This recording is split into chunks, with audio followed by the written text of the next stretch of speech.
Hello and welcome to the Michael Dillon Show.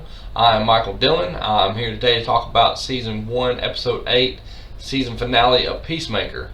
Now, if you like to talk movies and TV and everything in between, then please hit that like and subscribe button, support this channel, and that notification bell to see more of my upcoming content.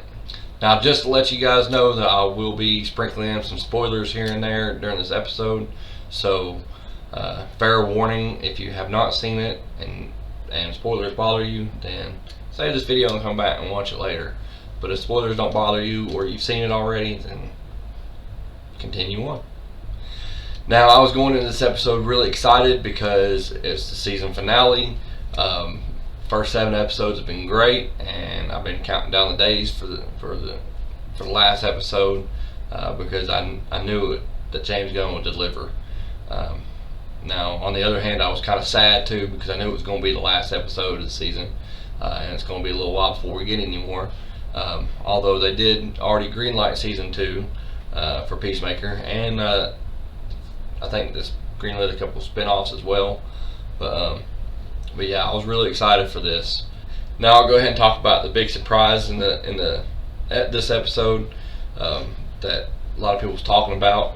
Now, they referenced Justice League a lot during the first season, first 7 episodes. Peacemaker made a lot of comments about rumors, Superman being gay, Batman, Aquaman messing around with fish, bunch of off-the-wall things. But I never really expected them to actually cameo.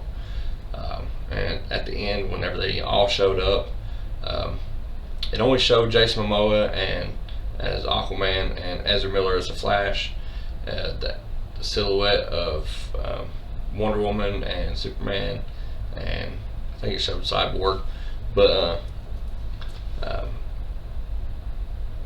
I really didn't expect them to show Superman because they haven't announced whether Henry Cavill's coming back as Superman or not. They've got a bunch of other stuff in the works for that, but that's besides the point. The interaction between Aquaman and the Flash was hilarious. They got to do things that they'll never get to do in theatrical cuts. The dialogue. It was so funny when they showed up. Peacemaker's reaction. He was unfazed. Before that scene, though, we had the scene of Economist trying to impersonate a butterfly, walk one of Peacemaker's helmets inside the barn and blow up the cow. And on the way back out, he got busted by one of the other butterflies and asked him about his beard and why he dyed it that way. And Economist he paused for a second and he just confessed everything. I think that he thought, well, one of two things: either he was about to die and he wanted to just confess everything and get it off his chest, and or he figured that he had to say something that only a butterfly would know, that infiltrated his mind, that he would know the deep down dark secrets of the host that he took over. And he started confessing why he dyed his beard, and that he didn't think anybody noticed until one day one guy said something and he just kept repeating it and repeating it and repeating it. And during his whole monologue of why he did what he did with his beard and stuff, it kept switching over to his teammates' reactions to it, because they could hear everything going on. Peacemaker, whenever he was talking about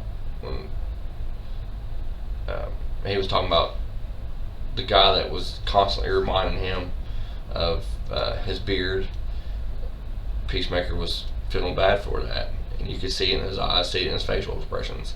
That's one of the things I like about John Cena and how much he's improved as an actor.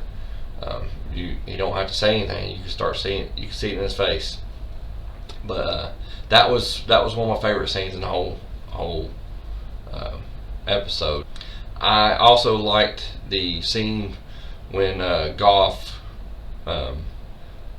got Peacemaker down in front of the cow and explained to him the real reason why they are there, taking over the bodies to make the decisions for them, because they're trying to save the human race. So the same thing didn't happen to them that happened to their race on their planet. And then you can see again John Cena, without saying anything, him struggling with what decision to make, whether to go along with their plan to save humankind or to kill it. And ultimately he decided to kill Goff and kill the cow and move on.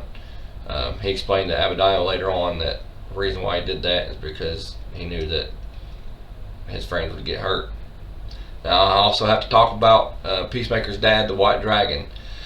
Now the last episode they had Peacemaker shoot him in the head and kill him. Now I wasn't sure if they were going to keep him dead or bring him back and use him as like flashbacks, but I didn't expect them to use him the way that they used him in this episode. Obviously just because he shot his dad isn't going to cure all the pain and the torture that his dad put him through growing up. So he's still going to be scarred and battling with that for a long time. Now with his dad as well being gone, that I'm curious of what they're going to do as far as Peacemaker's helmets. His dad was the one that made his helmets for him, and it stated that Peacemaker doesn't know how he did that. So I'm really curious, because that's really what gave Peacemaker his powers. Obviously he could fight and he was great with any weapon, but that was his helmets played a big part in this season. And if it's going to play a big part in any more seasons, then they're going to have to find a way to give Chris that knowledge to make them, or somebody else start making them for him. So with all that being said, I really enjoyed Peacemaker, the whole series, the whole season. This episode was great, a great finish. I'm really looking forward to season 2 when they finally announced the release date for it. I'm sure they hadn't even started filming yet, but so probably next year sometime. So in the comments below, let me know what you thought about this show. Let me know what you thought about this episode, if you think they stuck the landing or not, or if you think they could have done a better job. But anyway, like and subscribe if you like this kind of content. Hit that notification bell to see more of my content, and I hope to see you again.